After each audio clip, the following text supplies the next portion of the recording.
Assalamualaikum warahmatullahi wabarakatuh.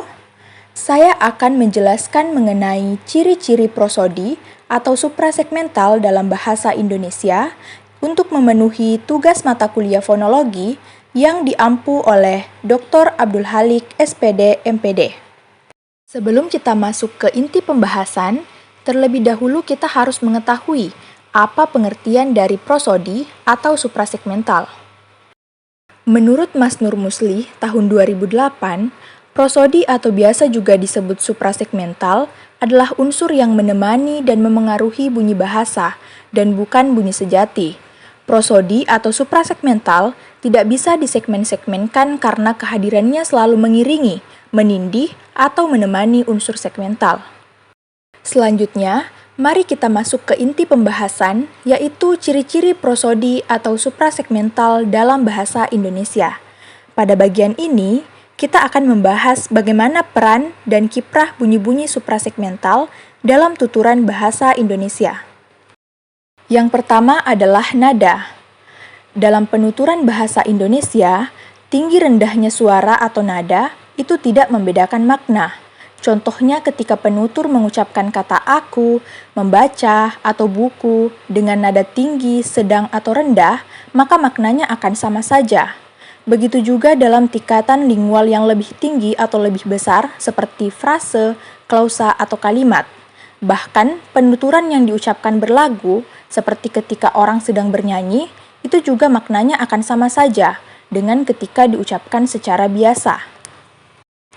Dalam kaitannya dengan pembedaan makna, nada dalam bahasa Indonesia tidak fonemis.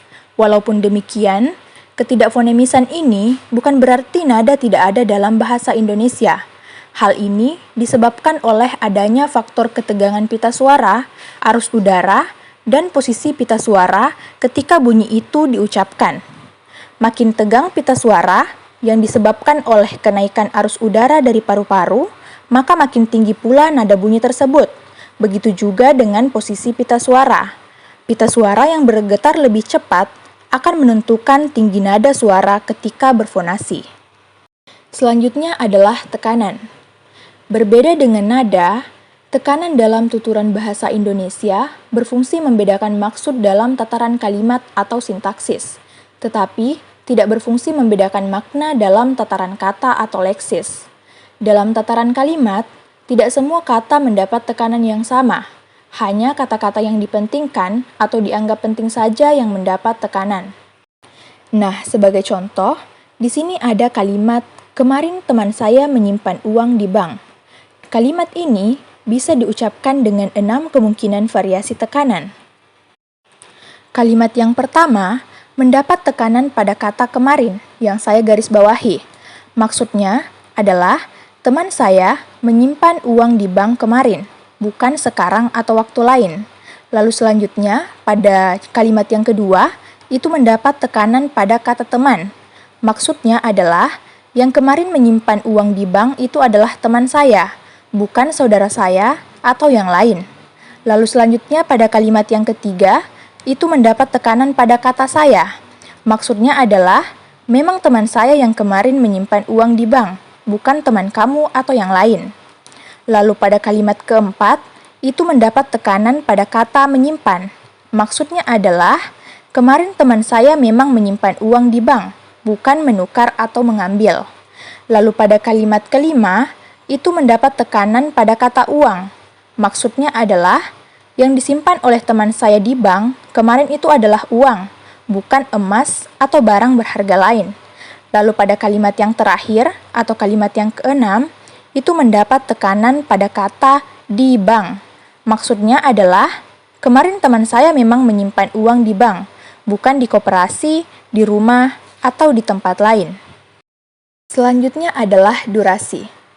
Tidak jauh berbeda dengan tekanan, durasi atau panjang pendek ucapan dalam bahasa Indonesia itu tidak fungsional dalam tataran kata, tetapi fungsional dalam tataran kalimat. Dalam tataran kalimat, ucapan panjang pada silaba terakhir bermaksud mencari perhatian atau penyangatan. Misalnya pada kalimat 1, 2, 3, itu diucapkan 1, 2, 3. Nah, pada kalimat itu, kata 1 dan 2 itu terdapat ucapan panjang pada silaba terakhirnya. Lalu pada kalimat saya sedih sekali, itu diucapkan saya sedih sekali. Nah, pada kata sedih, itu terdapat ucapan panjang pada silaba terakhirnya. Selanjutnya adalah jeda. Jeda atau kesenyapan terjadi di antara dua bentuk linguistik, baik antar kalimat, antar frase, antar kata, antar morfem, antar silaba, maupun antar fonem. Jeda di antara dua bentuk linguistik yang lebih tinggi tatarannya, lebih lama kesenyapannya bila dibanding dengan yang lebih rendah tatarannya. Jeda antar kalimat lebih lama bila dibandingkan dengan jeda antar frase. Jeda antar frase lebih lama bila dibandingkan dengan jeda antar kata. Begitu juga seterusnya. Dalam bahasa Indonesia, jeda ini terasa lebih fungsional bila dibanding dengan suprasegmental yang lain. Sebagai contoh, perhatikan perbedaan jeda pada kalimat berikut. Kalimat pertama, anak, pejabat yang nakal itu telah dimeja hijaukan. Lalu pada kalimat kedua, anak pejabat yang nakal itu telah dimeja hijaukan. Dengan adanya perbedaan jeda yang agak lama antara anak dan pejabat pada kalimat pertama dan antara pejabat dan yang pada kalimat kedua, maka makna kalimat itu akan berbeda. Pada kalimat pertama, yang nakal adalah pejabat, sedangkan pada kalimat kedua, yang nakal adalah anak pejabat. Untuk contoh yang lain, perhatikan perbedaan jeda pada frase berikut. Pada kalimat pertama, ia membeli buku, sejarah baru. Dan lalu pada kalimat kedua, ia membeli buku sejarah, baru.